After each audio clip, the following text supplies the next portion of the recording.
Казвам се Анна Лекова и съм професор в Института по роботика, ръководител на секция интерактивна роботика. Ръководител съм на национален проект към Фонд научни изследвания, който се разработва нова иновативна методология за интегриране на асистиращи роботи и други технологии в логопедичната терапия. Тоест, не искаме да подпомогнем от една страна логопеда, от друга страна детето.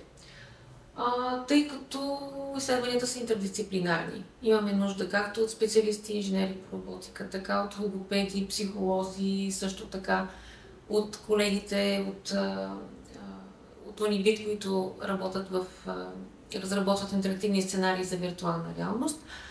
В проекта участват екипна работа, участват 3 академични институции, нашия институт по роботика, Unibit и Западния университет в Благоевград.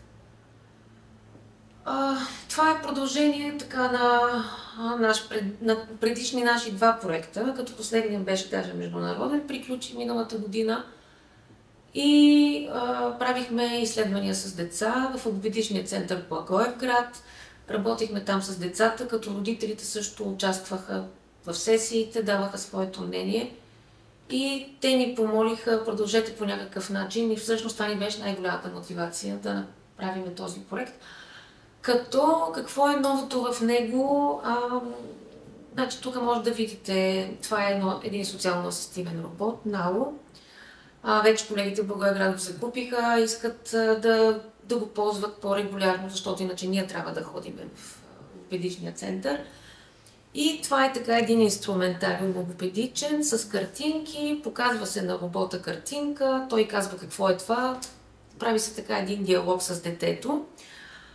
Много обичат да играят на магазин, вижте всичките, работиме с 3D обектите, т.е. всичките имат някаква марка, сега ще използваме QR кодове.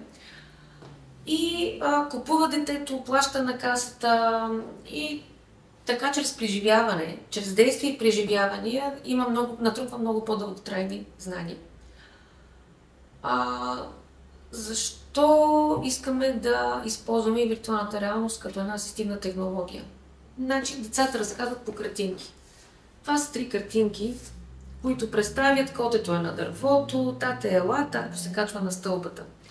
Но това нещо робота не може така потапящо да го представи.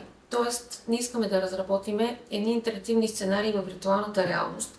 Тоест, детето ще се потопи още повече и ще придобие чрез действие и преживяване този опит и ще бъде ангажирано. Значи това роботче страшно много ги ангажира, виртуалната реалност според мен ще ги ангажира още повече.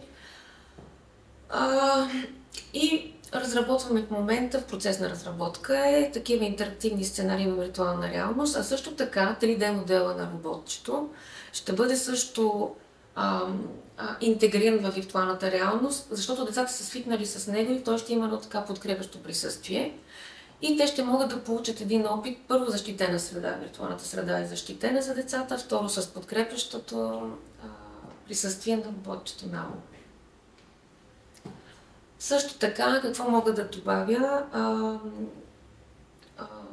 Това е продължението на проекта е в съответствие с стратегията за устойчиво развитие на ООН и специално член 3 и член 4.